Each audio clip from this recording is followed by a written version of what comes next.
لو أنزلنا هذا القرآن على جبل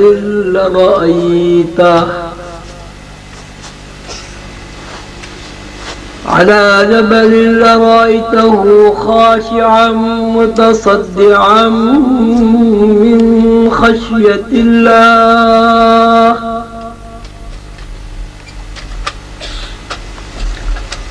وتلك الأمثال نضربها للناس لعلهم يتفكرون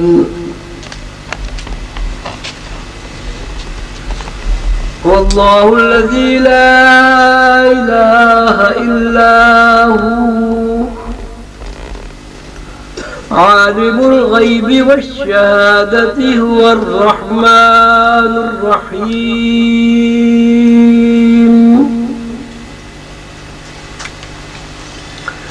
هو الله الذي لا إله إلا هو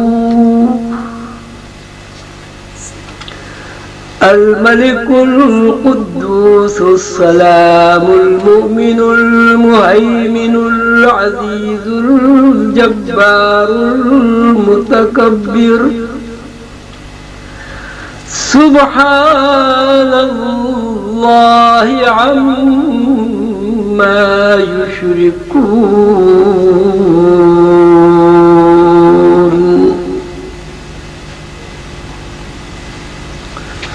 والله الخالق البارئ المصور له الأسماء الحسنى يسبح له ما في السماوات والأرض وهو العزيز الحكيم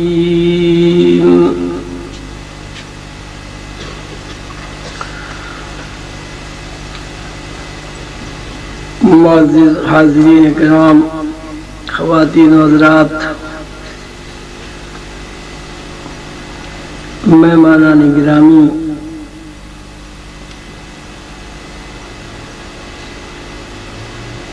میرے عزیز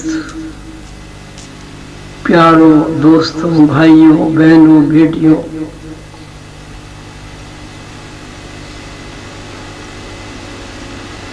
آپ جس جذبہ شوق سے، آپ جس سکون سے، یکسوئی کے ساتھ اتنی دیر تک محض انتظار میں تشریف فرما ہوئے کہ آپ ایک فقیر بے نوا کی آواز سن سکیں، ایک عاجز اور مسکین بندے کی باتوں کو پذیرائی بخشیں، اس کے لیے میں پیشگی آپ کا شکریہ ادا کرتا ہوں۔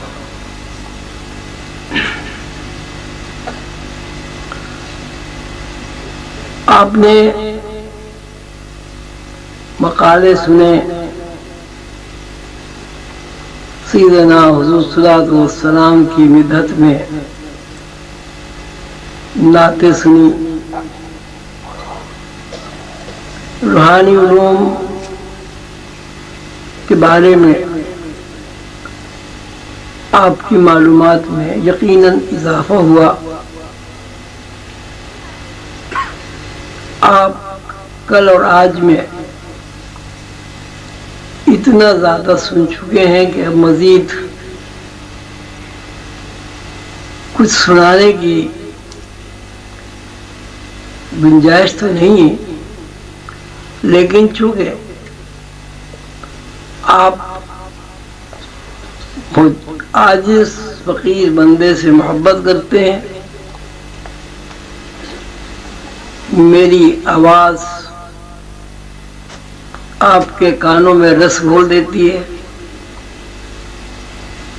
میری ذات جو بہت کمزور و ناتواں ہے، کوتاہیوں اور غلطیوں میں ڈتھڑی ہوئی ہے، آپ اس سے پیار کرتے ہیں، عشق کرتے ہیں، اس صورت کو جس صورت میں مجھے تو کچھ نظر نہیں آتا، لیکن جب میں آپ کو اپنی طرف دیکھتے ہوئے محسوس کرتا ہوں تو مجھے آپ کی آنکھوں میں جل ترنگ نظر آتا ہے۔ بندہ کچھ نہیں ہوتا، اصل میں سارا کھیل بندے نواز کا ہے۔ جب اللہ تعالیٰ کسی کو نواز دیتا ہے، اس کے اوپر انعام و اکرامات کی بات وجود حیوان انسان دونوں میں ہے۔ جب ہم موت و حیات کا تذکرہ کرتے ہیں تو موت و حیات انسان اور حیوان دونوں میں ہے۔ جب ہم سونے جاگنے کا تذکرہ کرتے ہیں تو سونے اور جاگنے کا عمل انسان اور حیوانات دونوں میں ہے۔ انسان اور حیوان میں بنیادی فرق یہ ہے کہ انسان مادی وجود سے ہٹ کر اپنی اصل سے واقف ہوتا ہے۔ حیوانات کو اللہ تعالیٰ نے یہ علم عطا نہیں کیا کہ وہ اپنی اصل سے واقفیت حاصل کرے۔ اور انسان کی اصل کیا ہے؟ انسان کی اصل اس کی روح ہے۔ کون نہیں جانتا کہ جب تک اس مادی وجود کے اندر روح رہتی ہے، مادی وجود میں حرکت ہوتی ہے، اور جب مادی وجود سے روح اپنا تعلق توڑ لیتی ہے تو مادی وجود میں حرکت ختم ہو جاتی ہے۔ ایک لاش کے علاوہ وہ کچھ بھی نہیں رہتا۔ میں بار بار اس بات کو دہراتا ہوں، اور اس لیے دہراتا ہوں کہ یہ معاملہ ایسا ہے کہ اگر 50 دفعے کہو تو جا کے بات سمجھ میں آتی ہے۔ آپ نے کبھی کسی مردہ جسم کو پانی پیتے دیکھا ہے؟ آپ نے کبھی کسی مردہ جسم کو روٹی کھاتے دیکھا ہے؟ آپ نے کبھی کسی مردہ جسم کی شادی کی ہے؟ آپ نے کبھی ایسے جسم سے اولاد پیدا ہوتے دیکھی ہے کہ جس میں روح نہ ہو؟ آپ نے کبھی کسی مردے کو روتے دیکھا ہے، ہنستے دیکھا ہے، کسی چیز کا غم کرتے دیکھا ہے؟ کیوں؟ اس لیے کہ مادی وجود کی تو حرکت مصیبت ہے جب اس کے اندر روح ہے۔ اگر اس کے اندر روح نہیں ہے تو مادی وجود کی حرکت نہیں ہے۔ اس کے باوجود کہ روزانہ کا ہمارا تجربہ ہے کہ مادی وجود تابع ہے روح کے، اور جب روح اس جسم سے اپنا رشتہ منقطع کرتی ہے تو مادی وجود کی تمام حرکات و سکنات ختم ہو جاتی ہیں۔ پھر بھی ہم مادی وجود کو ہی سب کچھ سمجھتے ہیں۔ کیا آپ نے کبھی دیکھا ہے کہ ایک بچہ مر گیا اور آپ اس کی اسکول میں داخل کرائے ہو؟ کیا دنیا میں کبھی ایسا ہوا ہے کہ آپ نے بہترین کھانا پکا کر کسی مردے جسم کے منہ میں ڈال کر حلق سے نیچے اتار دیا ہو؟ کتنا بھی آپ غور و فکر کریں، آپ کی جسم کی ہر حرکت روح کے تابع ہے۔ انگلی ہلانا، پلک جھپکنا، دوڑنا، بیٹھنا، چلنا پھرنا، سونا جاگنا، شادی بیاہ اولاد، رزق کا حصول، ملازمت، کاروبار، کیا روح کے بغیر ممکن ہے؟ پھر آپ کس طرح کہتے ہیں کہ یہ زندگی آپ کی مادی وجود کی زندگی ہے؟ کوئی ایک مثال تو ایسی بتاؤ نا. کئی دفعہ ایسا ہوتا ہے کہ پیدائش کے سخت مرحلے میں ماں کا انتقال ہو جاتا ہے. جب تک ماں زندہ ہے اس کا سینہ دودھ سے بھرا ہوا ہے، اور جیسے ہی روح نے اس جسم سے اپنا رشتہ منقطع کیا، ماں کا دودھ خشک ہے، بچہ دودھ نہیں چوس سکتا. کتنی مثالیں آپ دیں گے، کس طرح آپ سمجھیں گے کہ مادی وجود کی کوئی حرکت نہیں ہے؟ زندگی کے کسی بھی مرحلے میں آپ یہ ثابت نہیں کر سکتے کہ جسمانی یا مادی وجود کی حرکت اس کی ذاتی حرکت ہے.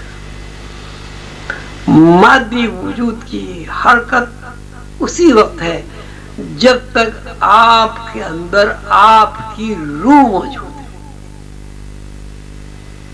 آپ کی اصل کیا ہوئی؟ آپ کی اصل مادی وجود ہے یا روح ہے؟ تو آپ نے اپنے اصل کو تلاش کرنے کے لیے 80-90 سال کی زندگی میں کبھی 10 منٹ بھی نہیں لگائے کہ بھئی ہماری اصل کیا ہے، نقل کیا ہے. مادی وجود کو ہم سب کچھ سمجھتے ہیں، مادی وجود کو دھوتے ہیں، خوشبوئیں لگاتے ہیں، صاف ستھرا رکھتے ہیں، بہترین لباس سے اس کو مزین کرتے ہیں، لیکن روح کے بارے میں ہم نے کبھی نہیں سوچا کہ اس کو بھی پاکیزگی کی ضرورت ہے، اس کو بھی لباس کی ضرورت ہے، اس کو بھی غذا کی ضرورت ہے. مادی وجود سب کچھ ہے، جبکہ ہمارا تجربہ اور مشاہدہ یہ ہے کہ مادی وجود کچھ بھی نہیں. مادی وجود ہمیشہ روح کی تابع ہے. ہر انسان کے لیے یہ ایک سوال ہے جس کا جواب دینا اس کے اوپر لازم ہے، اس کی مجبوری ہے. کیا مادی وجود اصل ہے؟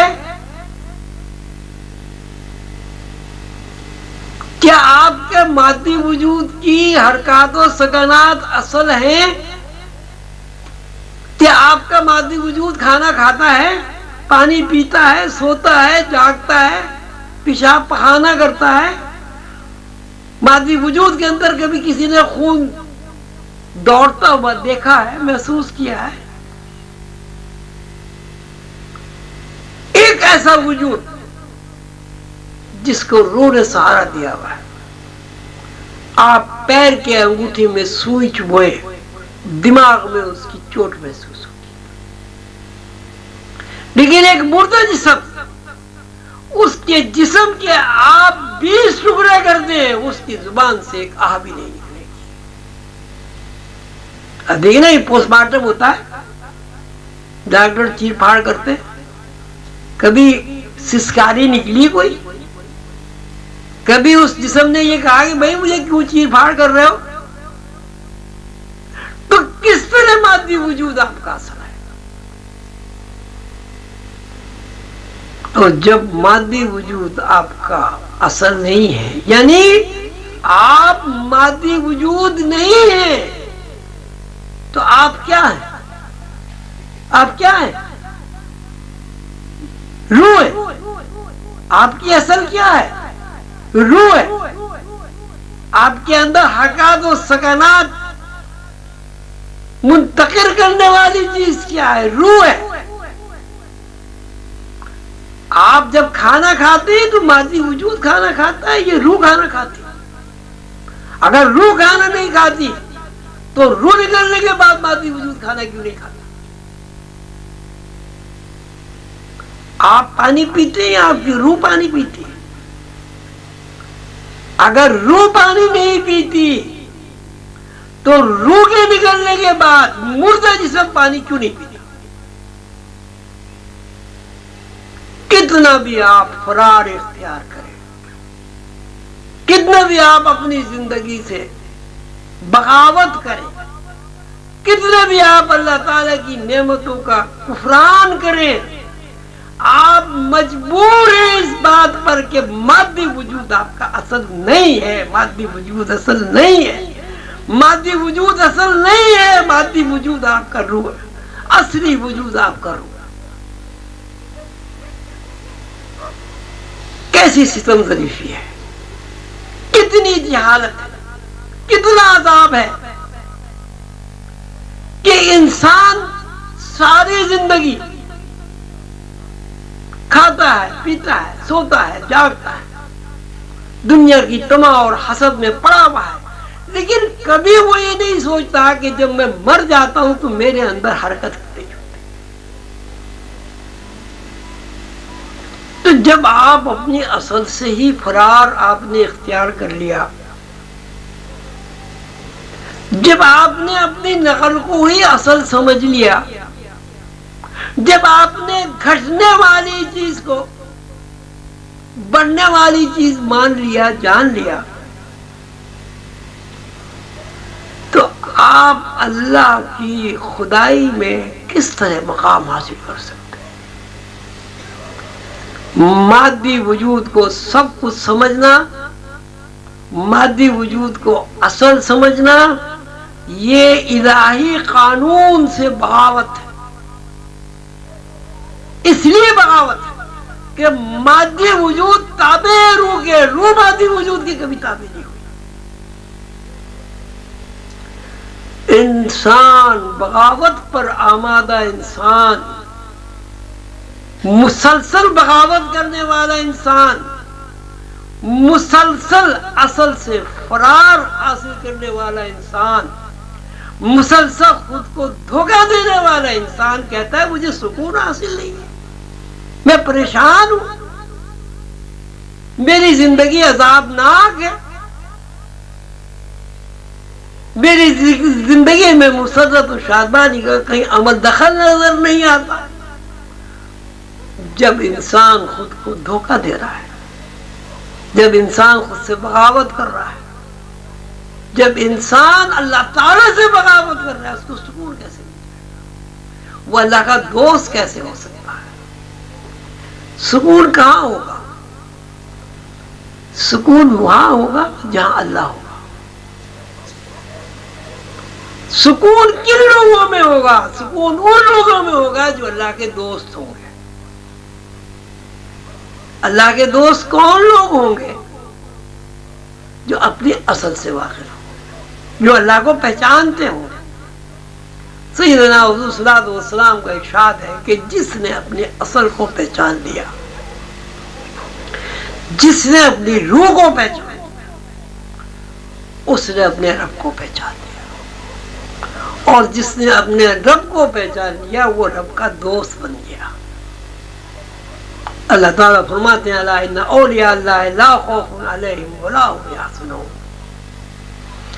اللہ کے دوستوں کو خوف اور غم نہیں ہوتا۔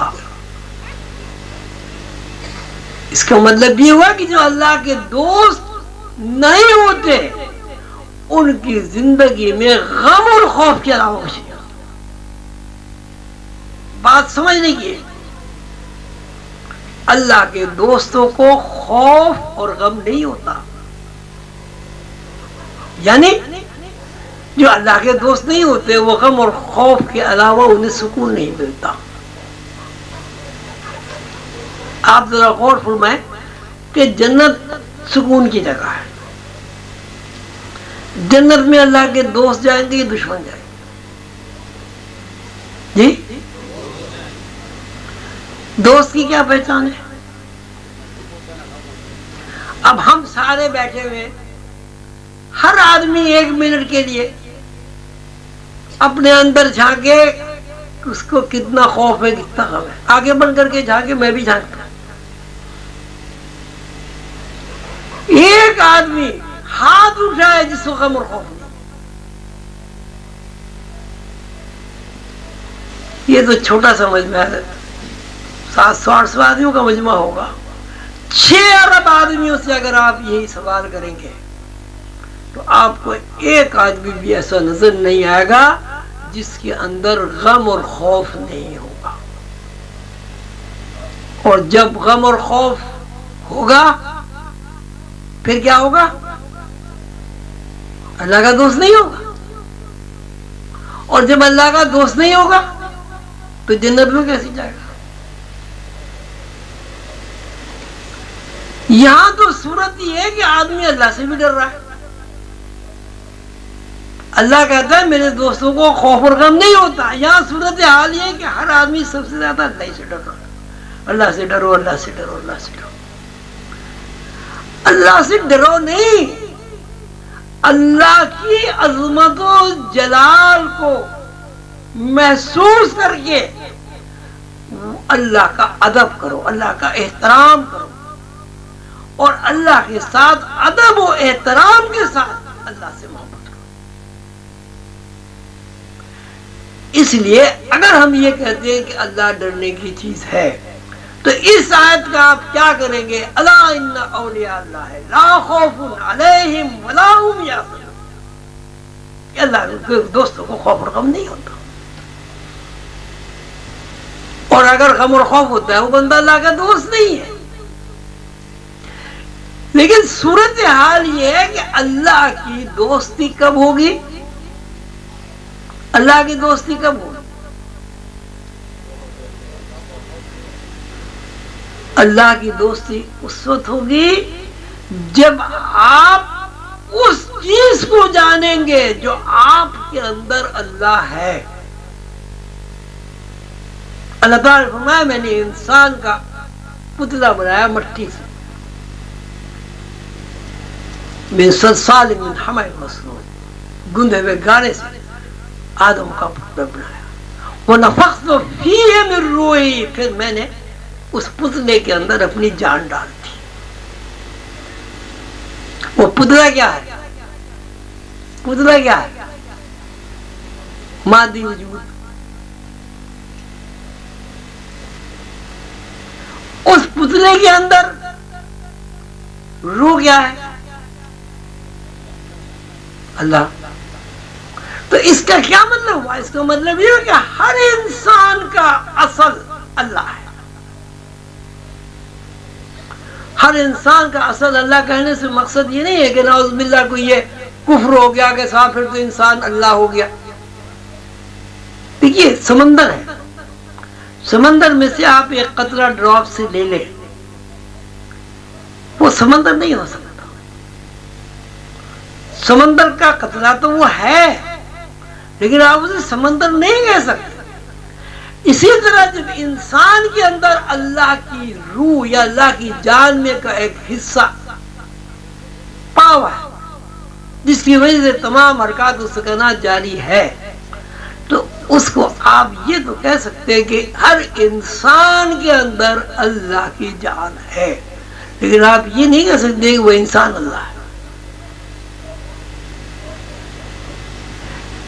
انسان کیا ہے؟ انسان کیا ہے؟ روح ہے. روح نے اپنے مظاہرے کے لیے مختلف صورتیں بنائی. اس زمین کے اوپر جو مکلمونی آپ کو نظر آتی ہے، رنگا رنگ چیزیں نظر آتی ہے، کیا ان سب کے اندر روح نہیں ہے؟ سب کے اندر روح ہے. لیکن انسان ایک ایسی اللہ کی مخلوق ہے کہ جو روح کے علم سے واقف ہے. اللہ تعالیٰ نے اس کو روح کا علم عطا کیا ہے، اور نہ صرف روح کا علم عطا کیا ہے بلکہ اللہ تعالیٰ نے قرآن پاک میں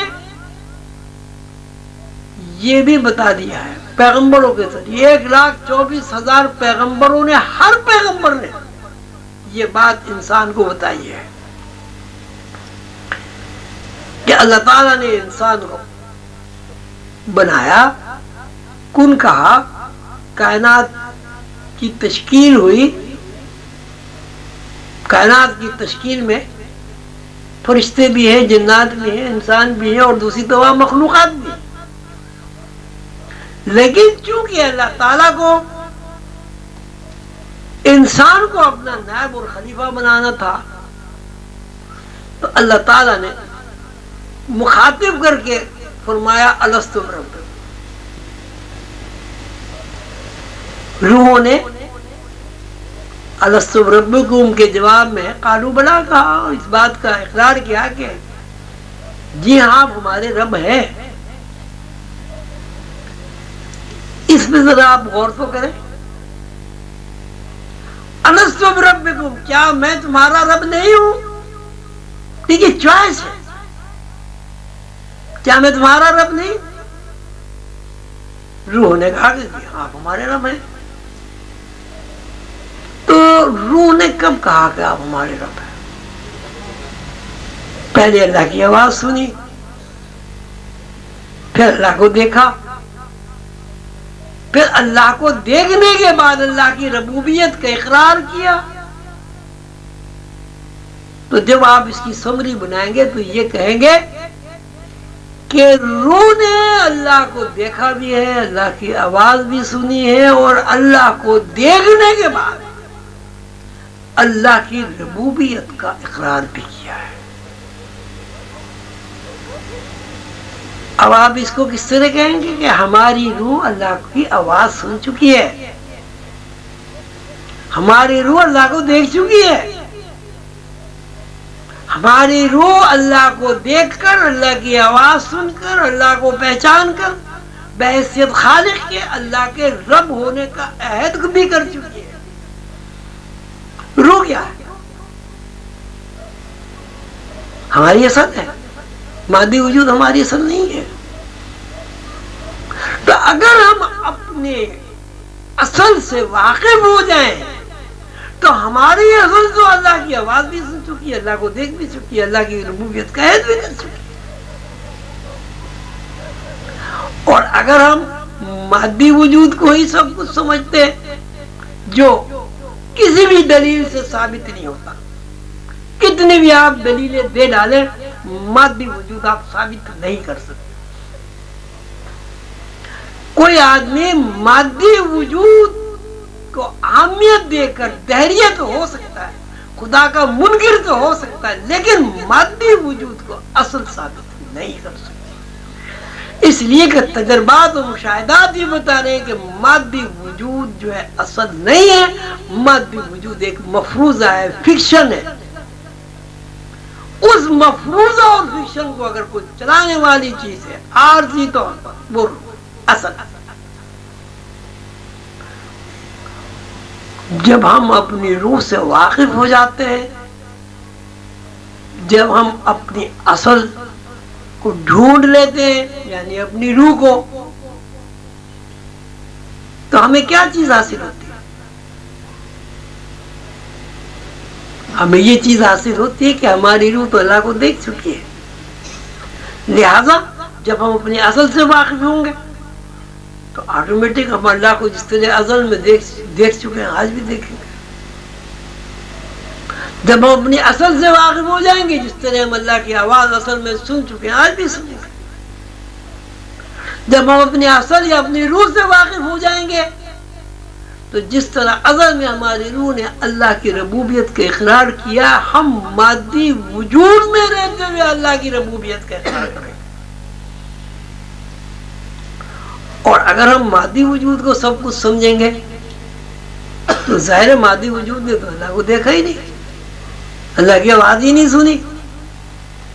اللہ کی ربوبیت کے اقرار کس نے کیا؟ مادی وجود تو عالم ارواح میں نہیں تھا نا، مادی وجود تو یہاں ہے. آواز کس نے سنی؟ اللہ کی. کس کی روح نے؟ سب کی روح نے. آدم کہاں؟ میری روح نے، آپ کی روح نے، اس کی روح نے، اس کی روح نے. آدم ذات کی ہر روح نے اللہ کی آواز کو سنا، اللہ کو دیکھا، اللہ کی ربوبیت کے اقرار کیا. اگر ہم اپنی اصل سے واقف ہو جائیں گے تو ظاہر ہے سب سے پہلے ہماری نظر کہاں پڑے گی؟ اللہ کے اوپر پڑے گی، کان میں اللہ کی آواز آئے گی، اللہ کو دیکھ کے اللہ کی ربوبیت کا اقرار کریں گے۔ اب جس بندے نے اللہ کو دیکھ لیا، اللہ کی آواز سن لی، اللہ کی ربوبیت کا اقرار کر لیا، وہ بندہ اللہ کا دوست نہیں ہوا تو کیا ہوا؟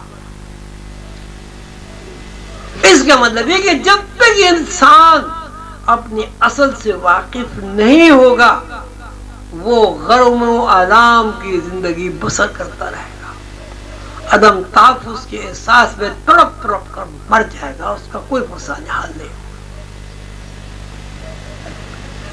مسلمانوں پر بالخصوص اور پوری نوع انسانی میں بالعموم یہ فرض عائد ہوتا ہے کہ وہ فکشن زندگی میں رہتے ہوئے اصل زندگی سے واقف ہو جائے، اور اصل زندگی سے واقفیت کا جو طریقہ ہے، یہ جو کورس ہے، جو اسکول ہے، وہ اولیاء اللہ کا قائم کرتا ہے۔ وہ یہی ہے کہ آپ کو کنسنٹریشن حاصل ہو۔ سب سے پہلی بات تو یہ کہ آپ کی پریکٹس میں یہ بات آئے کہ مادی وجود جو ہے اصل نہیں ہے، اور اس کو آپ مثالوں سے ثابت کر سکتے ہیں۔ یہاں کوئی بھی آدمی ہے، اس کا دادا پر دادا، نانا پر نانا، بھائی کوئی نہ کوئی تو مرا تو ضرور ہے، ہمیں بھی یقین ہے کہ ہم بھی ضرور مریں گے۔ تو جو مرنے والی چیز ہے، جو گھٹنے والی چیز ہے، جو بوڑھی ہونے والی چیز ہے، وہ اصل کیسے ہو سکتی؟ تو جب ہم اپنی روح سے واقف ہو جائیں گے تو اللہ سے واقف ہو جائیں گے، اور روح سے واقفیت کا جو طریقہ ہے اس کے لیے اولیاء اللہ نے یہ سلسلہ قائم کیے، سوروردیہ سلسلہ، نقشبندیہ سلسلہ، چشتیہ سلسلہ، عظیمیہ سلسلہ۔ اب یہ بالکل الگ بات ہے کہ جیسے جیسے مادی وجود میں انسان کا انہماک زیادہ ہوا، اسی مناسبت سے انسان کا شعور بھی زیادہ ہوا۔ اگر انسان کا شعور بالغ نہ ہو تو مادی زندگی میں انہماک پیدا نہیں ہوتا۔ مادی زندگی میں انہماک سے جب شعور بالغ ہوا تو اب انسان ان باتوں کو آسانی سے سمجھنے لگا جو باتیں پہلے اس کی سمجھ نہیں آتی تھی، کیونکہ مادی انہماک زیادہ ہو گیا، اور مادی انہماک سے شعور کا پھیلاؤ زیادہ ہو گیا۔ اس لیے سیدنا حضور صلی اللہ علیہ وسلم کے ارشاد کے مطابق، حکم کے مطابق سلسلہ عظیمیہ قائم ہوا، تاکہ مادی شعور کے پھیلاؤ کی مناسبت سے انسان کو وہ باتیں بتائی جائیں جن کے ذریعے وہ اپنی اصل سے، اپنی روح سے آسانی کے ساتھ واقف ہو جائے اور قریب ہو جائے۔ کوئی بھی چیز سیکھنے کے لیے بنیادی شرط یہ ہے کہ آپ کو یکسوئی ہو، آپ کا اس کے اندر انہماک پیدا ہو، آپ کے اندر ذوق و شوق پیدا ہو۔ اگر بچے کے اندر ذوق شوق پیدا نہیں ہوگا، انہماک نہیں ہوگا، تو وہ کبھی کسی کلاس میں پاس ہی نہیں ہوگا۔ لیکن اگر انہماک ہے، ذوق و شوق ہے، علم سیکھنے کے تقاضے پورے کیے جا رہے ہیں، تو 99% اس بات کا امکان ہے کہ وہ بچہ پاس ہوگا، فیل نہیں ہوگا۔ یہی صورتحال روحانی علوم کا بھی ہے۔ اگر ہمارا انہماک مادی وجود میں رہتے ہوئے اصل کی تلاش میں ہو گیا تو ہم اصل کو ڈھونڈ لیں گے۔ اس انہماک کا نام تصوف میں مراقبہ لیا جاتا ہے۔ مراقبے کا مطلب ہے کنسنٹریشن، مراقبے کا مطلب ہے ڈھونڈنا، مراقبے کا مطلب ہے تفکر کرنا، مراقبے کا مطلب ہے گہرائی میں ڈوب جانا، گہرائی میں ڈوب کر وہاں سے وہ چیز نکال لینا جو چیز مادی وجود کے لیے ممکن نہیں ہے۔ مراقبہ ایک تکنیک ہے، ایک لفظ ہے۔ مراقبے کا مطلب یہ نہیں ہے کہ مراقبہ کوئی ایک بہت ہی کوئی عجیب و غریب چیز ہے، نام ہے۔ مراقبے کا مطلب ہے ذہنی یکسوئی کے ساتھ مادی وجود کو سامنے رکھ کر، اس کے گھٹنے بڑھنے کو سامنے رکھ کر، اس کی فنا کو سامنے رکھ کر آپ اصل کو تلاش کریں۔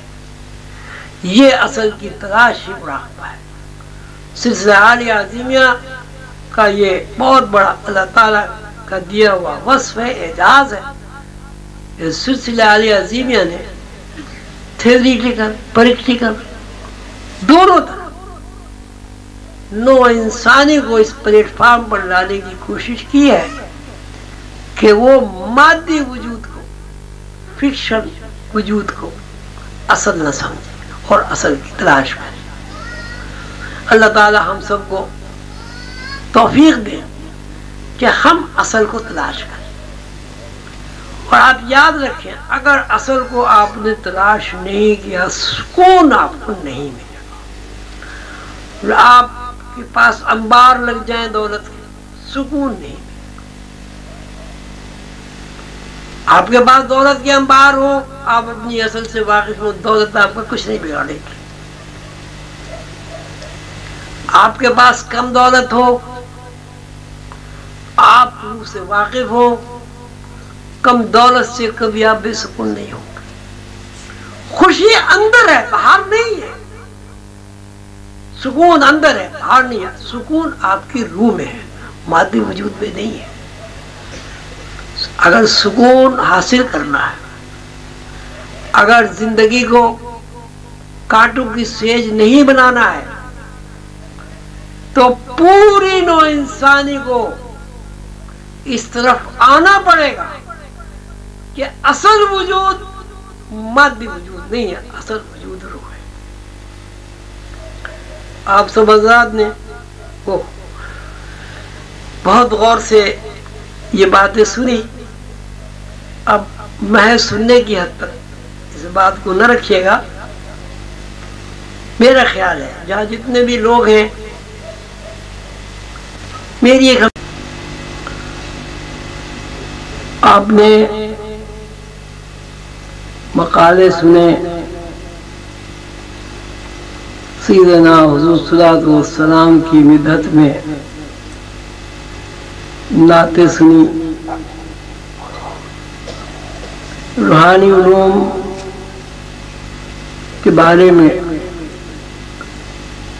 آپ کی معلومات میں یقیناً اضافہ ہوا۔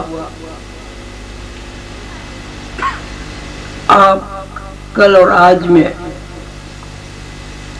اتنا زیادہ سن چکے ہیں کہ اب مزید کچھ سنانے کی گنجائش تو نہیں ہے، لیکن چونکہ آپ عاجز فقیر بندے سے محبت کرتے ہیں، میری آواز آپ کے کانوں میں رس گھول دیتی ہے، میری ذات جو بہت کمزور و ناتواں ہے، کوتاہیوں اور غلطیوں میں ڈتھڑی ہوئی ہے، آپ اس سے پیار کرتے ہیں، عشق کرتے ہیں۔ اس صورت کو، جس صورت میں مجھے تو کچھ نظر نہیں آتا، لیکن جب میں آپ کو اپنی طرف دیکھتے ہوئے محسوس کرتا ہوں تو مجھے آپ کی آنکھوں میں جل ترنگ نظر آتا ہے۔ بندہ کچھ نہیں ہوتا، اصل میں سارا کھیل بندے نواز کا ہے۔ جب اللہ تعالیٰ کسی کو نواز دیتا ہے، اس کے اوپر انعام و اکرامات کی بارش برسا دیتا ہے، تو بندہ مخلوق کی آنکھ کا تارا بن جاتا ہے، اور وہی بندہ جب اللہ تعالی کی پسندیدگی میں داخل نہیں ہوتا تو وہ کچھ بھی کہتا ہے، کوئی اس کی سنتا ہی نہیں۔ بات بندے کی نہیں ہے، بات بندہ نواز کی ہے۔ میں جب اپنے مرشد کریم حضور قلندر بابا اولیاء رحمت اللہ علیہ کی خدمت میں حاضر ہوا اور لطف و کرم کی میرے اوپر بارش برسی، تو مجھے اس بات کا احساس ہوا کہ میری ساتھ یہ جو کچھ ہو رہا ہے، میں تو اس قابل نہیں ہوں۔ اس لیے کہ ہر آدمی خود کو جانتا ہے یا اللہ جانتا ہے۔ تو جو میری کوتاہیاں، میری غلطیاں، میری کمزوریاں جب تھیں میں ان سے بھی واقف تھا، اب جو ہے ان سے بھی میں واقف ہوں۔ تو میں ہمیشہ یہ سوچتا تھا کہ یہ اتنی جو عنایات خسروانہ ہے، اس کی وجہ تو بظاہر کچھ سمجھ میں آتی نہیں۔ بار بار جب اس خیال نے میرے ذہن کو، میرے دماغ کو جکڑ لیا اور میں اس مسلسل اور متواتر آنے والے خیال سے پریشان ہو گیا کہ یہ انعام و اکرامات یہ کیوں ہو رہے ہیں؟ میں تو اس قابل نہیں ہوں، کوئی میں نے ایسا کام بھی نہیں کیا، کوئی ایسی ریاضت و مجاہدہ بھی نہیں ہوا۔ تو حضور قلندر بابا اور رحمت اللہ علیہ کی خاص طرز فکر تھی، وہ یہ کہ جب کوئی بندہ کوئی بات سوچتا تھا اور بار بار سوچتا تھا یا وہ پریشان ہو جاتا تھا کسی ایک خیال سے، تو وہ اس کا اظہار فرما دیا کرتے تھے۔ تو جب میں بہت زیادہ پریشان ہوا تو ایک دن انہوں نے مجھے بٹھایا اور یہ فرمایا کہ بھائی یہ جو آپ کے ذہن میں مسلسل یہ خیال آ رہا ہے کہ میں تو اس قابل نہیں ہوں، میں تو اس قابل نہیں ہوں، تو کیا تم یہ کہنا چاہتے ہو کہ اللہ میاں نے تمہیں نواز کر کوئی غلطی کی ہے؟ نعوذ باللہ۔ اللہ تعالیٰ یہ نہیں دیکھتا کون کس قابل ہے، اللہ تعالیٰ جب نوازش و اکرام کرتا ہے تو وہ بندہ از خود اس قابل ہو جاتا ہے۔ یہ وہی بندہ نواز کی بات ہے کہ جس کو اللہ تعالیٰ تعز من تشاء وتذل من تشاء بیدک الخیر انک علی کل شیء قدیر، جس کو چاہے عزت دے دے، جس کو چاہے ذلت دے دے، جس کو چاہے نواز دے۔ قادر مطلق ہے، کوئی اللہ پہ کوئی قانون تو لاگو ہوتا نہیں ہے۔ البتہ ایک بات ضرور ہے کہ اللہ تعالیٰ اپنے مخصوص بندوں کے چاہنے کو بہت عزیز رکھتا ہے۔ حضور قلندر بابا اور رحمت اللہ علیہ اللہ کے مخصوص بندے ہیں۔ جب اس مخصوص بندے کی نظر ایک کوتا عقل پر پڑی تو چونکہ اللہ کے مخصوص بندے، اللہ کے دوست نے کسی ایک بندے کو اپنا نور نظر بنا لیا، تو اس لیے اللہ تعالیٰ نے بھی اس کو نور نظر بنا لیا۔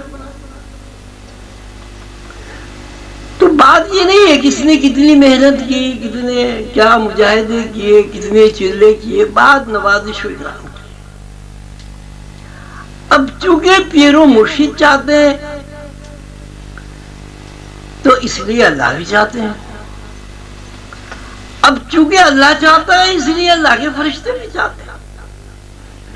اور جب اللہ کے فرشتے چاہتے ہیں تو ساری کائنات میں منادی کر دی جاتی ہے کہ یہ ایک ایسا بندہ ہے جو قلندر بابا اولیاء کا منظور نظر ہے.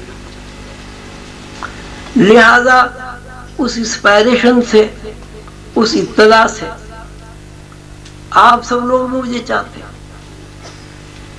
یہ آپ کا چاہنا دراصل تابع ہے مرشد کریم کی. حضور قلندر بابا نے چاہا، اللہ نے چاہا، اللہ نے چاہا، فرشتوں نے چاہا، فرشتوں نے چاہا، آپ نے چاہا. تو اس بات کو میں سمجھتا ہوں کہ آپ حضرات کو میری ذات سے کچھ ملتا ہو نہ ملتا ہو، لیکن اتنی بات ضرور ہے کہ آپ مجھے پیار ضرور کرتے ہیں. اب چونکہ آپ پیار کرتے ہیں لہٰذا میں بھی آپ کو پیار کرتا ہوں. تو جو کچھ آپ سن چکے ہیں وہ تو بہت کافی ہے آپ کے لیے. اب چونکہ آپ یہ چاہتے ہیں کہ میں کچھ بولوں، میں کچھ بیان کروں، کچھ دیر آپ کے سامنے بیٹھا رہوں، اس لیے چند معروضات آپ کے سامنے پیش کروں گا. اور وہ بات یا عرض معروض ایک ہی ہے کہ انسان اس دنیا میں کیوں آیا.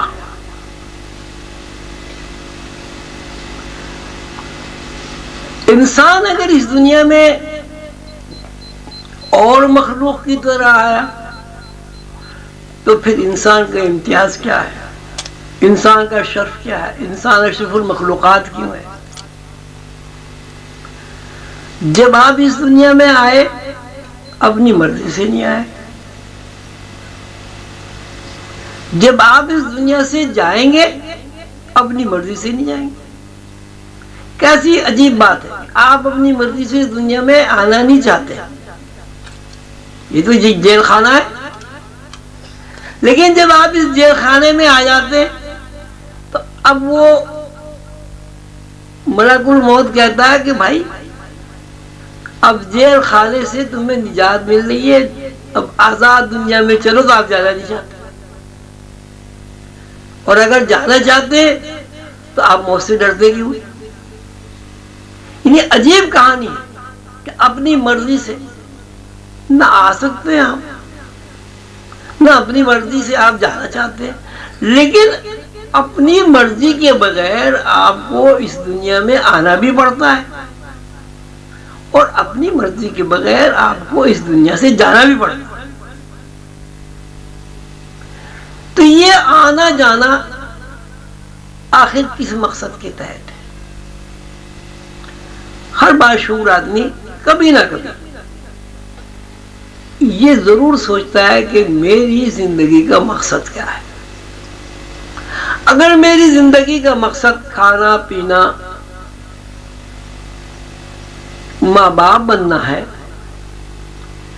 تو یہ کھانا پینا ماں باپ بننا تو دوسری مخلوقات کے ساتھ بھی ہے.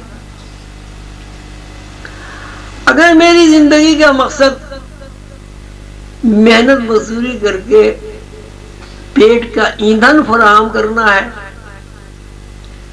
تو یہ تو دوسری مخلوق میں کر رہی ہے.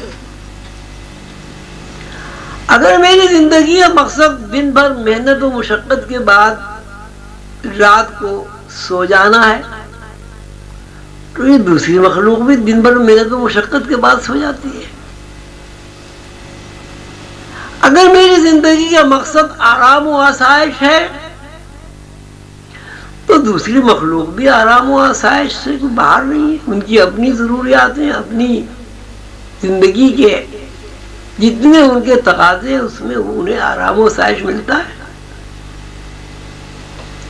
اگر زندگی کا مقصد بیمار ہونا ہے اور صحت مند ہو جانا ہے تو یہ آپ کی مشاہداتی بات ہے کہ چوپائے بھی بیمار ہوتے ہیں، درخت بھی بیمار ہوتے ہیں، پھول بھی بیمار ہوتے ہیں، پودے بھی بیمار ہوتے ہیں، پرندے بھی بیمار ہوتے ہیں، حشرات و دھاضی بھی بیمار ہوتے ہیں اور پھر صحت مند بھی ہو جاتے ہیں.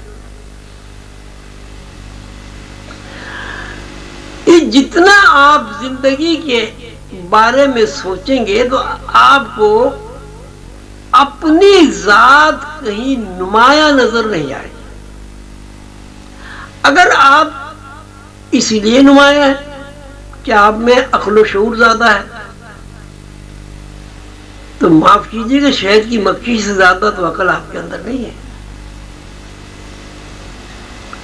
سائنس کتنی بھی ترقی کر جائے شہد کی مکھی جیسا گھر نہیں بنا سکتے، شہد نہیں فراہم بنا سکتے۔ اگر آپ کی پیدائش کا مقصد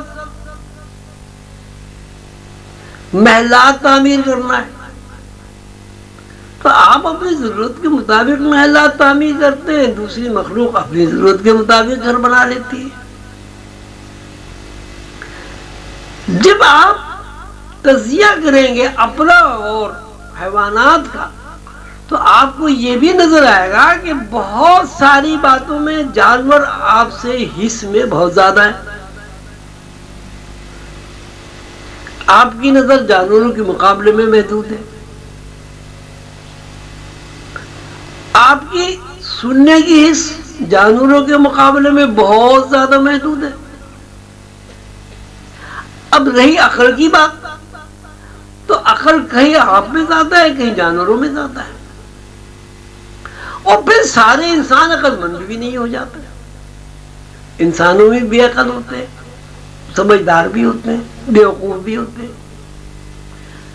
اگر آپ کی زندگی کا مقصد علوم حاصل کرنا ہے اور علوم حاصل کر کے آپ حیوانات سے ممتاز حیثیت اختیار کر لیتے ہیں تو پرندوں میں بھی ایسا علم پایا جاتا ہے کہ انسان تو وہاں تک اس کی رسائی ہی نہیں ہوتی۔ اگر آپ مخلوق سے ممتاز اس لیے ہیں کہ آپ باتیں کرتے ہیں، آپ باتوں کو سمجھتے ہیں، تو یہ بھی کوئی امتیاز کی بات اس لیے نہیں ہے کہ حضرت سلیمان علیہ السلام کے قصے میں آپ نے پڑھا ہوگا کہ ہدہد جو دربار میں حاضر رہتا تھا، جب دربار میں غیر حاضر ہوا تو حضرت سلیمان علیہ السلام نے فرمایا کہ میں ہدہد کو کئی دن سے غیر حاضر دیکھ رہا ہوں۔ اس نے حاضر ہونے کے بعد اگر اپنے غیر حاضر ہونے کی معقول وجوہات بیان نہیں کی تو میں اسے ذبح کرتا۔ ابھی وہی بات فرما رہے تھے کہ ہدہد دربار میں حاضر ہوگی۔ حضرت سلیمان علیہ السلام کی بازپرس پر اس نے ایک عجیب کہانی سنائی کہ صاحب آپ کی سلطنت میں آپ کو اللہ نے ایسی سلطنت دی کہ ہوا پہ بھی آپ کی حکومت ہے، پانی پہ بھی آپ کی حکومت ہے، پرندوں چرندوں درندوں حشرات الارض پر بھی آپ کی حکومت ہے، اور آپ کی سلطنت میں ایک ایسی خاتون ہے جو سورج پرست ہے اور اس کا نام بلقیس ہے، اور وہ ایسی خوبصورت ہے اور ایسی دنیا میں حسین و جمیل عورت ہے کہ دنیا میں اس کا کوئی ثانی نہیں۔ حضرت سلیمان علیہ السلام نے خط لکھا اور اس کو ہدہد کو دے کر فرمایا کہ یہ خط لے جا اور اس کے جواب لے کے آ، تب تیری غیر حاضری کو معاف کیا جائے گا۔ ہدہد نے وہ خط چونچ میں پکڑا، بلقیس کے محل میں داخل ہوا اور منڈیر پر بیٹھ کر اس بات کا انتظار کرنے لگا کہ بلقیس کمرے سے باہر آئے۔ جیسے ہی ملکہ سبا بلقیس لوگ مجھے پہچانے، اور پہچاننے کا اس وقت پورا ہوتا ہے جب آپ اپنی حیثیت کا تعین کریں۔ ابھی تو انسان نے لاکھوں سال ہو گئے ہیں، ابھی تو انسان کو اپنی حیثیت کا ہی علم نہیں ہوا۔ ہر آدمی کہتا ہے کہ جی انسان کو خلافت کا مقصد تو یہ ہے کہ اس ہستی کے اختیارات استعمال کیے جائیں جس ہستی کا نائب اور خلیفہ ہے۔ اب ہم زبانی طور پر تو بہت کچھ کہتے ہیں کہ انسان نائب اور خلیفہ ہے، اللہ کا نائب ہے، وہ خلیفہ ہے، اور فرشتوں نے یہ کہا اور ابلیس نے سجدہ نہیں کیا، اسے ملعون قرار دے دیا گیا، اللہ تعالیٰ نے پورے اسماء سکھا دیے۔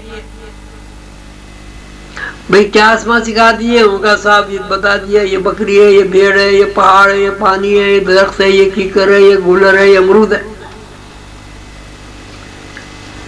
اس کا نیابت سے کیا تعلق ہے بھئی؟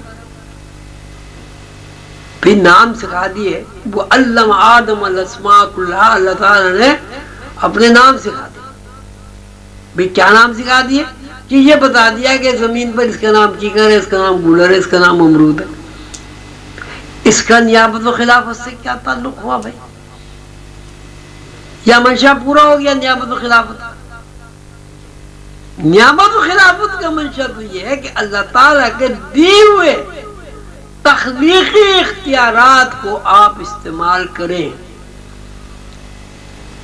اللہ تعالیٰ نے اپنے یہ فرمایا احسن الخالقین، اللہ تعالیٰ تخلیق کرنے والوں میں بہترین خالق ہے، تخلیق کرنے والوں میں بہترین خالق ہے۔ اس کا مطلب یہ ہے کہ اللہ تعالیٰ جس طرح تخلیق کرتے ہیں وہ تخلیق کا علم اللہ تعالیٰ نے بحیثیت نائب کے انسان کو بھی سکھا دیا ہے۔ انسان اگر اللہ تعالیٰ کے دیے ہوئے اختیارات سے کوئی تخلیق کرنا چاہے تو اس کو اللہ تعالیٰ نے اس بات کی اجازت بھی دی ہے اور اختیار بھی عطا کیا ہے۔ اور جو بندے اللہ تعالیٰ کے انسان بندے اس وقت جو موجود ہیں وہ اللہ تعالیٰ کے دیے ہوئے تخلیقی اختیارات کو استعمال کرتے ہیں۔ نظام اپنی جگہ قائم ہے، آپ حکمرانی کا جو منصب ہے اس منصب کو حاصل کریں یا نہ کریں، آپ حکمران طبقے سے نکل کر ذلت و خواری کی زندگی اختیار کریں، اس سے کوئی فرق نہیں پڑتا۔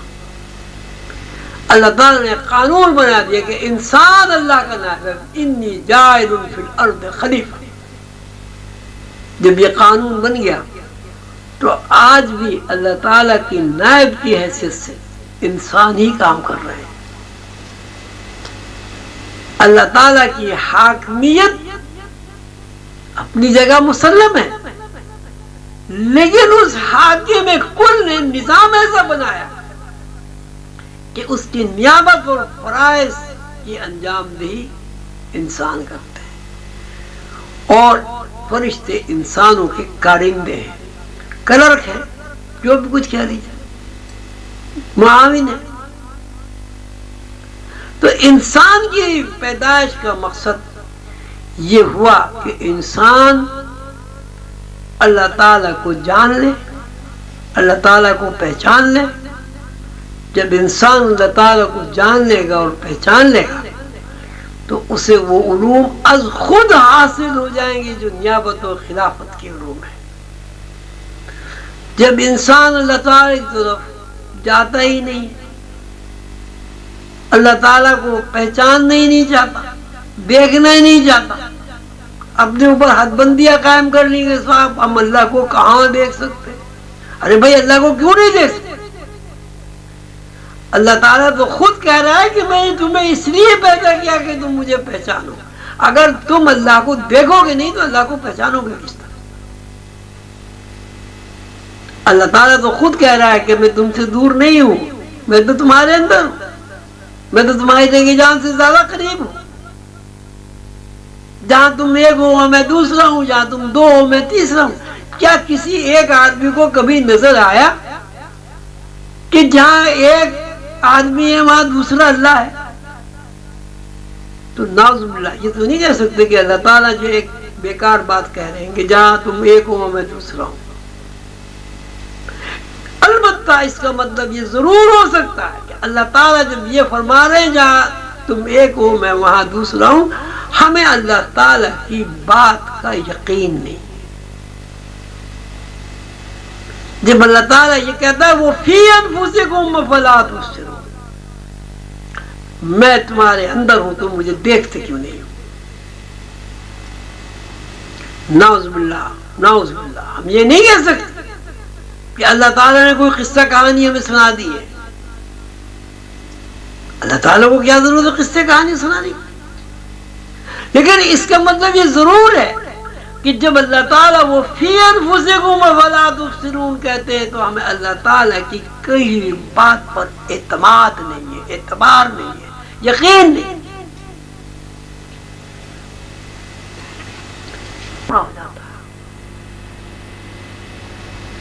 کوئی انسان جو اس دنیا میں آ گیا مرنا نہیں چاہتا لیکن مرتا ہے. بے بسی کا عالم یہ ہے کہ سانس لینے پر قدرت نہیں رکھتا. اگر آپ یہ کہتے ہیں کہ صاحب ہم تو سانس اپنی مرضی سے لیتے ہیں، بھائی سانس اپنی مرضی سے روک کر بھی آدمی دکھائے. اگر سانس آپ اپنی مرضی سے لے رہے ہیں اور سانس کے آنے جانے میں آپ کی مرضی کا دخل ہے تو آپ سانس روک کر بھی دکھائیں. اگر آپ یہ کہتے ہیں کھانا میں اپنی مرضی سے کھاتا ہوں تو بھوکے رہ کر بھی دکھائیں. اگر آپ یہ کہتے ہیں کہ زندگی میری اپنی اختیاری ہے تو آپ ساری زندگی زندہ رہ کر قیامت کی بوریاں سمیٹ کر دکھائیں. کہاں آپ کا اختیار؟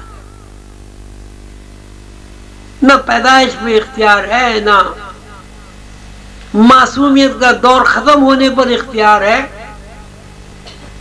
نہ جوانی کی حفاظت پہ اختیار ہے، نہ بوڑھا نہ ہونے پہ اختیار ہے، نہ مرنے پر اختیار ہے. کہاں اختیار ہے؟ لیکن اگر آپ کائنات میں حکمرانی حاصل کر لیتے ہیں پھر آپ کو اپنی زندگی کے ہر معاملے پہ اختیار حاصل ہو جاتا ہے. آپ یہ نہیں سمجھیے کہ جو پیغمبر ہوتے ہیں آپ کہیں جی یہ بھی تو وصال کرتے ہیں، یہ بھی تو اس دنیا سے اس دنیا میں جاتے ہیں. یہ اس دنیا سے اس دنیا میں اس لیے جاتے ہیں کہ اس دنیا سے ان کا دل گھبرا جاتا ہے. حضور قدر بابا علیہ رحمۃ اللہ نے مجھے ایک واقعہ سنا ہے ان کا، بہاؤالدین ذکریہ ملتانی کا، کہ یہ بہت بیمار ہو گئے.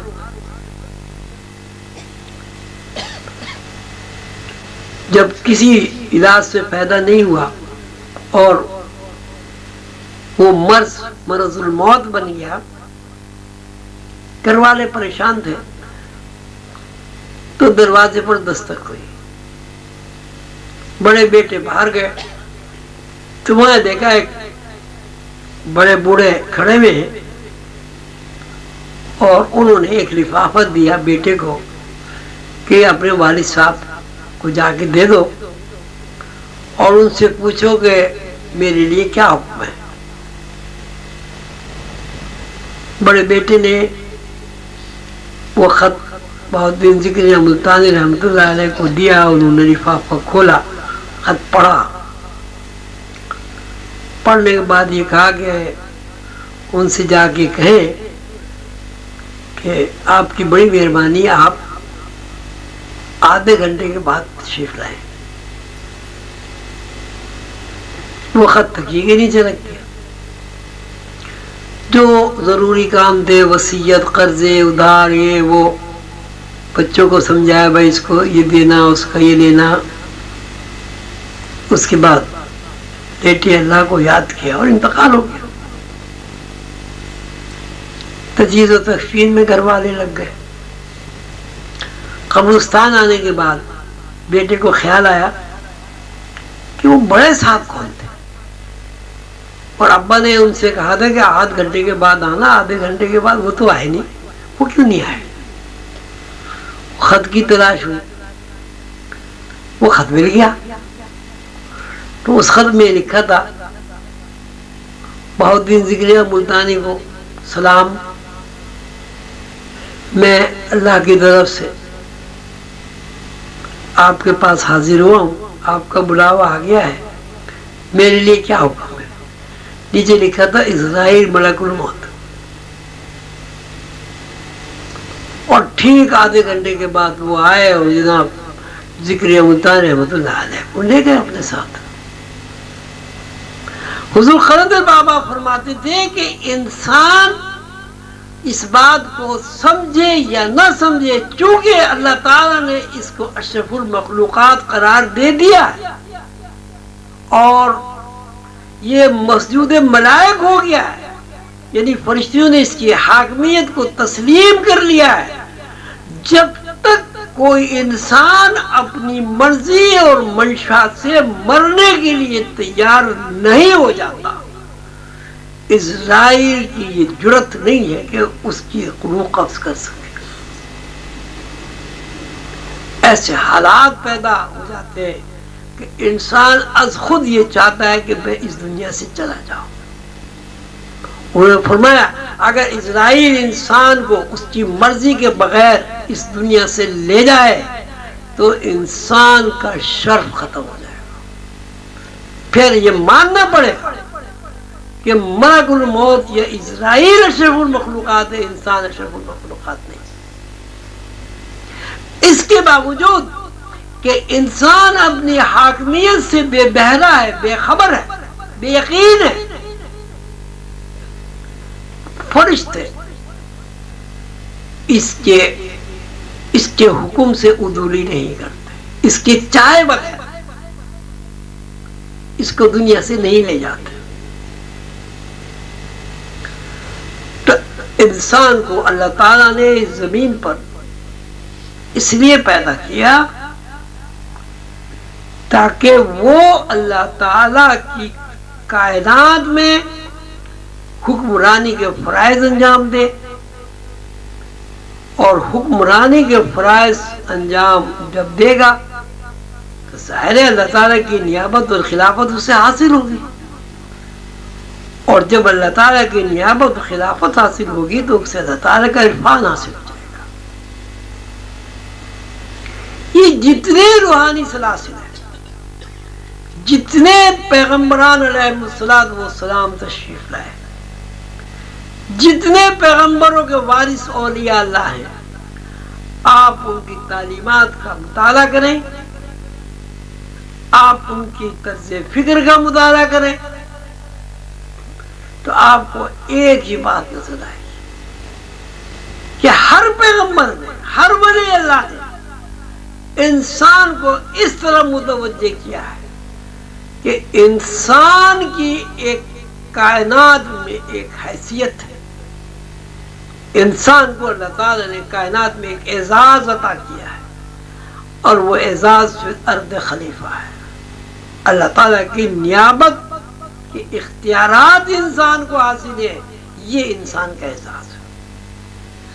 اگر انسان اس اعزاز کو تلاش نہیں کرتا اور مر جاتا ہے تو انسان کی موت میں اور حیوان کی موت میں ہرگز کوئی فرق نہیں. اس اعزاز کو حاصل کرنے کے لیے، اس اعزاز سے مستفید ہونے کے لیے، کائنات میں حکمراں ہونے کی حیثیت کو پہچاننے کے لیے ضروری ہے کہ سب سے پہلے انسان اپنے آپ سے واقف ہو. ہم جب مادی وجود کی بات کرتے ہیں تو مادی وجود تو انسان اور حیوان دونوں میں ہے.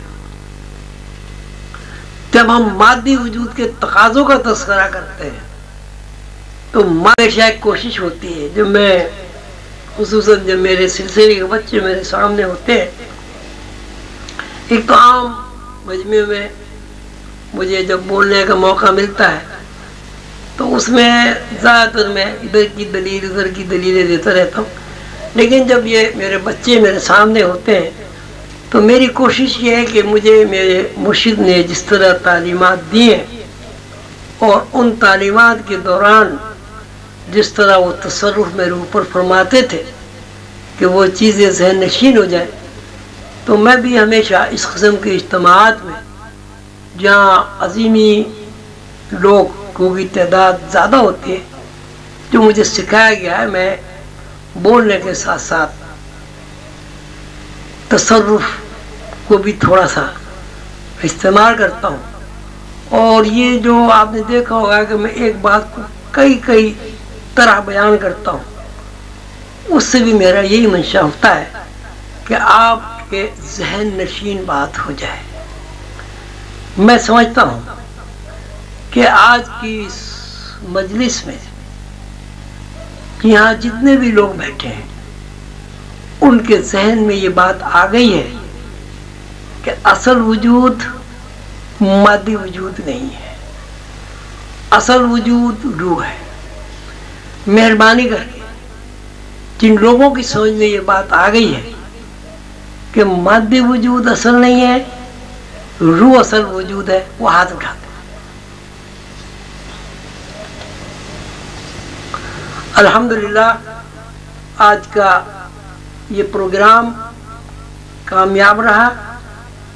اللہ تعالیٰ مجھے ہمت دے کہ مجھے میرے مرشد کریم حضور قلندر بابا اولیاء رحمۃ اللہ علیہ نے سیدنا حضور صلی اللہ علیہ وسلم کی نسبت سے جو کچھ سکھایا وہ میں ذہنی سکت کے مطابق اپنی بھی اور آپ کی بھی آپ کے سامنے پیش کرتا رہوں، آپ کو بتاتا رہوں، آپ کو سکھاتا رہوں۔ مجھے بھی اللہ تعالیٰ توفیق دے کہ میں بھی عمل کروں، اور میری دعا ہے کہ اللہ تعالیٰ آپ کو بھی توفیق دے کہ آپ بھی عمل کریں۔ ان گزارشات کے بعد جیسے یہ دستور ہے کہ آدمی جب خوش ہوتا ہے تو اظہار خوشنودی کے لیے کچھ الفاظ ایسے بولتا ہے جو اظہار تشکر کے لیے ادا کیے جاتے ہیں۔ آپ سب حضرات سردی کے موسم میں اپنا کاروبار چھوڑ کر بیوی بچوں کی رفاقت سے دور ہو کر دور دراز سفر کر کے یہاں تشریف لائے، میرے پاس تشریف لائے، مجھے آپ نے عزت عطا کی، اس کے لیے میں آپ سب حضرات کا انتہائی شکر گزار ہوں۔ میں جب آپ کو دیکھتا ہوں تو میرے اندر ایک جذبہ آج کل بار بار یہ ابھرتا ہے کہ میں بوڑھا ہو گیا ہوں، اور جب بڑھاپے کا خیال آتا ہے تو لازماً آدمی کے ذہن میں یہ بات آتی ہے کہ اب سفر مختصر رہ گیا ہے۔ لیکن جب آپ حضرات کے ہنستے کھیلتے معصوم چہرے میرے سامنے آتے ہیں، آپ سب حضرات کو پیار و محبت کے ساتھ، خلوص و یگانگت کے ساتھ، ایثار کے ساتھ، محبت کے ساتھ، اخوت و بھائی چارے کے ساتھ جب آپس میں بیٹھے ہوئے دیکھتا ہوں، چلتے پھرتے دیکھتا ہوں، باتیں کرتے دیکھتا ہوں، تو مجھے اپنے جو بڑھاپے کا خیال ہے اس سے میں دور ہو جاتا ہوں۔ اب یہ کہیے کہ آپ لوگوں کو اجتماعی طور پر خوش دیکھ کر، بہن بھائیوں کو اکٹھا دیکھ کر میں سمجھتا ہوں کہ میری زندگی میں اضافہ ہو جاتا ہے۔ اللہ تعالیٰ آپ کو خوش رکھے اور آپ اسی طرح اپنے مرکز کو اپنا وقت دیتے رہیں، مرکز کو مضبوط بناتے رہیں۔ مرکز کے بغیر کوئی تنظیم کامیاب نہیں ہوتی، مرکز کے بغیر کوئی پروگرام مکمل نہیں ہوتا۔ اب دیکھیے، اسلام کے لیے سب سے بڑا مرکز مکہ شریف اور مدینہ منورہ ہے۔ اسلام مرکز سے پھیلا اور آج بھی اسلام مرکز کے ساتھ قائم ہے۔ اللہ کا اور مخلوق کا رشتہ توحید کا رشتہ ہے۔ اللہ تعالیٰ کے ساتھ توحید کا قیام بھی ایک مرکز ہے۔ اللہ تعالیٰ نے آپ کو اپنے لیے منتخب کر لیا ہے۔ رسول اللہ صلی اللہ علیہ وسلم نے جس سلسلے کی داغ بیل ڈالی ہے، سیدنا حضور صلی اللہ علیہ وسلم کے حکم سے حضور قلندر بابا اولیاء نے جو سلسلہ قائم کیا ہے، چونکہ سلسلہ نیا نیا ہے، تو آج کے ہم جتنے بھی لوگ ہیں وہ دراصل سلسلے کے ستون ہیں۔ آئندہ سلسلے کی عمارت ان ستونوں پر کھڑی ہوگی۔ ہمیں چاہیے کہ ہم بحث ستون کے اتنے مضبوط ہوں کہ ان ستونوں کے اوپر جو بلڈنگ کھڑی ہو وہ لاکھوں سال بھی اگر قائم رہے تو اس میں درار نہ پڑے۔ اور اس کا ایک ہی طریقہ ہے کہ ہر انسان دوسرے انسان کے لیے اثار کرے، ہر انسان کے اندر دوسرے انسان کی خدمت کا جذبہ ہو، ہر انسان خصوصاً عظیم انسان کسی سے توقع قائم نہ کرے، لیکن خود ہر دوسرے آدمی کے لیے کام آنے کے لیے تیار رہے۔ وہ یہ نہ چاہے کہ کوئی میرے کام آئے، وہ یہ چاہے کہ میں کسی کے کس طرح کام آ سکتا ہوں۔ یہی ہمارے سلسلے کی تعلیمات ہیں، اور اگر ہم نے ان تعلیمات پر عمل کیا تو انشاءاللہ ہم اس دنیا میں بھی سرخرو ہوں گے۔ ایک وقت آئے گا کہ ہم اپنی اصل سے بھی واقف ہو جائیں گے، سیدنا حضور صلی اللہ علیہ وسلم کے دربار میں بھی ہمیں سرخروئی حاصل ہوگی انشاءاللہ۔ اللہ تعالیٰ کی دوستی کا شرف بھی ہمیں حاصل ہوگا، اور ایک وقت آئے گا کہ اللہ تعالیٰ کے دوست کی حیثیت سے ہمارے اوپر سے غم اور خوف کے سائے ختم ہو جائیں، ہم پرسکون زندگی گزاریں گے۔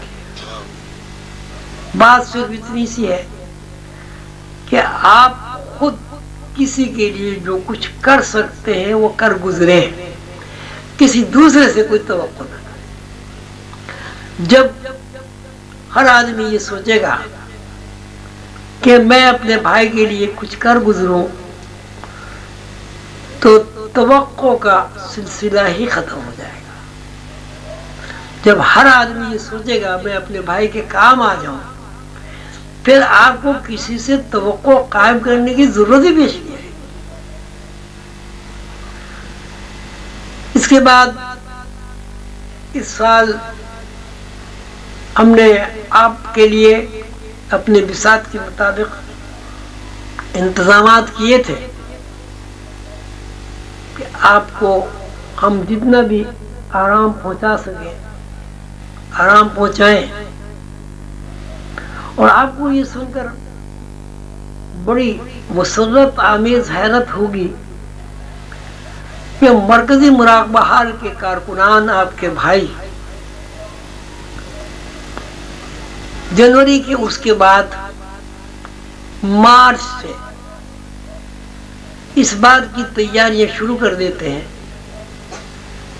کہ دنیا کے مختلف ممالک سے، مختلف شہروں سے ہمارے جو بھائی یہاں تشریف لائیں گے وہ ہمارے مرشد کریم حضور قلندر بابا اولیاء کے مہمان ہیں. ہم 8-9 مہینے مسلسل اس کوشش میں لگے رہتے ہیں کہ ہمارے مہمان گرامی جب یہاں تشریف لائیں تو یہاں کے ماحول سے، مرکزی مراقبہ حال کے کارکنان سے، یہاں کی فضا سے انہیں مسرت اور خوشی حاصل ہو. یقیناً آپ حضرات کے سامنے یہ بات ہے کہ ہر سال ان عظیمی، آپ کے عظیمی بہن بھائیوں کی ان کوششوں سے آپ کو مرکزی مراقبہ حال میں خوشی اور مسرت کا زیادہ احساس ہوتا ہے. جیسے اس مرتبہ آپ نے پھول دیکھے، پچھلے سال آپ نے صفائی دیکھی جو ابھی تک قائم ہے، اس سال آپ نے لنگر کا جو انتظام ہے پچھلے سال کے مقابلے میں یقیناً بہتر پایا ہوگا. ہم سب کی جد و جہد اور کوشش یہ ہے کہ حضور قلندر بابا اولیاء رحمۃ اللہ علیہ کے مہمان یہاں جب آئیں تو ان کو ہم زیادہ سے زیادہ سکون منتقل کر سکیں، زیادہ سے زیادہ انہیں خوش کر سکیں. اس مرتبہ قدرت کا کرنا ایسا ہوا کہ بارش ہو گئی. بارش میں آپ حضرات کو تھوڑی سی تکلیف ہوئی، لیکن اس تکلیف کے ساتھ ساتھ مجھے، آپ کو اور کارکنان نے مرکزی مراقبہ حال کو جو تجربہ ہوا وہ بہت خوشائن تجربہ ہے. وہ یہ کہ 700-800 آدمیوں نے بارش کی صعوبت کو تکلیف نہیں سمجھا، تکلیف نہیں جانا.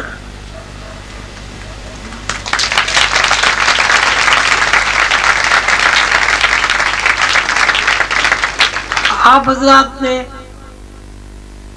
بسترے بھی اٹھائے، آپ کے پیروں سے گیلی مٹی بھی لگی، مسجد کے ٹھنڈے فرش پر آپ کو لیٹنا بھی پڑا، لیکن الحمدللہ چونکہ آپ کے یہاں آنے کا مقصد دنیا داری نہیں تھا، آپ کے یہاں آنے کا مقصد آپ کے ذہن میں یہ تھا کہ مرشد کی خوشی حاصل ہو، قلندر بابا اولیاء رحمۃ اللہ علیہ کے فیض سے، روحانی فیض سے ہم لوگ مستفیض ہوں. اس لیے اس تکلیف کو آپ نے تکلیف نہیں جانا، اور کسی بھی صورت سے ہمیں اس بات کی کوئی اطلاع نہیں ملی کہ عظیمی بہن بھائیوں نے اس میں ضعیف بھی ہیں، جوان بھی ہیں، بیمار بھی ہیں، کوئی شکوہ کیا ہو. آپ کے اس طرز عمل سے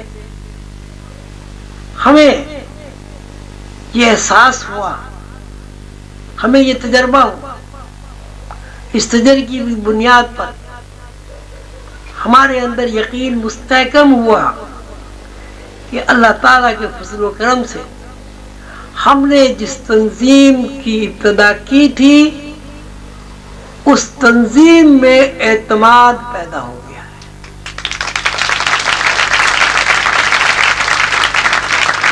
اس تنظیم کے لوگوں میں قوت برداشت پیدا ہو گئی، اس تنظیم کے کارکنان میں صبر و برداشت پیدا ہو گئی. اور بلا مبالغہ یہ بات میرے لیے، آپ کے لیے اور سلسلے کے تمام بڑوں کے لیے بہت ہی خوش آئند ہے اور بہت ہی بڑی بات ہے. میں سمجھتا ہوں اگر یہ بارش نہ ہوتی تو ہمیں اتنا بڑا تجربہ نہ ہوتا، اور جب ہمیں اتنا بڑا تجربہ نہ ہوتا تو ہمیں اتنی بڑی خوشی بھی نہ ہوتی. مجھے خیال آتا ہے کہ بارش آئی اور تھوڑی دیر کے بعد جب ہم تتر بتر ہو گئے، ادھر سے ادھر ہو گئے، بادل نکل گئے اور آسمان نظر آنے لگا. تو اس کا ایک سبب یہ بھی ہو سکتا ہے کہ قدرت ہماری تنظیم میں بارش کی شکل میں اپنی رحمت شامل کرنا چاہتی ہے. اور بلا شبہ اس رحمت کا آپ سب نے، بچوں نے، بوڑھوں نے، جوانوں نے بہت شاندار مظاہرہ کیا. ہم سب بہت خوش ہیں اور آپ کے شکر گزار ہیں. السلام علیکم ورحمۃ اللہ وبرکاتہ. دوسری بات یہ کہ ابھی ہم نے نور عالم صاحب کو آپ کے سامنے پیش کیا تھا پھولوں کے سلسلے میں. شوکت بھائی کو ہم نے بجلی کے سلسلے میں آپ کو پیش کیا. یہ ایک اضافی خوشی تھی ہماری، کیونکہ پھول اور بجلی ایک مظاہراتی شکل و صورت میں ہمارے سامنے آئی اور اس کو لوگوں نے بہت محسوس کیا، بہت خوش ہوئے. لیکن اس کا یہ مطلب نہیں ہے کہ ہمارے دوسرے کارکنان ان سے پیچھے ہیں.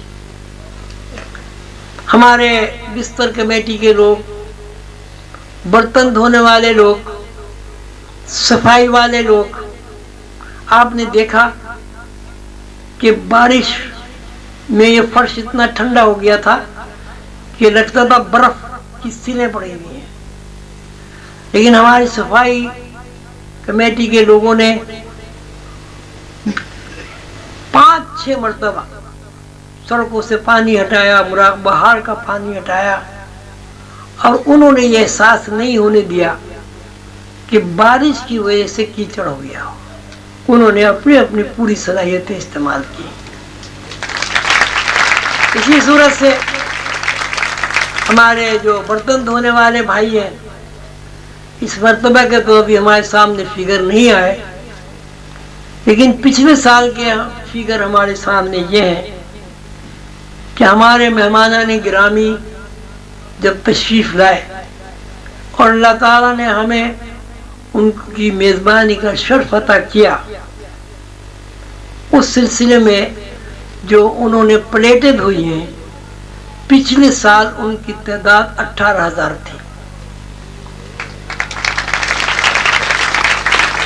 یہ میرے ایسے ہونہار بچے ہیں کہ جو ساری رات بیٹھ کر سردی میں انہوں نے برتن دھوئے، پلیٹیں دھوئی، ڈونگے دھوئے، دسترخوان لگائے. یہ سب آپ کے لیے، میرے لیے انتہائی خوشی کی بات ہے، اس لیے کہ ہم سب ایک ہیں. آپ کے بھائیوں نے آپ کی میزبانی کا حق پورا کرنے کی پوری کوشش کی، لیکن اگر آپ کی میزبانی میں کوئی فرق رہ گیا ہو تو ہم سب کارکنان مرکزی مراقبہ حال آپ سے نہایت مؤدبانہ معذرت چاہتے ہیں. اللہ تعالیٰ اسی طرح یہ سلسلہ جاری رہے، رونق قائم رہے، اس میں اضافہ ہوتا رہے، ہم آپ کی خدمت کرتے رہیں، آپ ہمارا دیدار کرتے رہیں.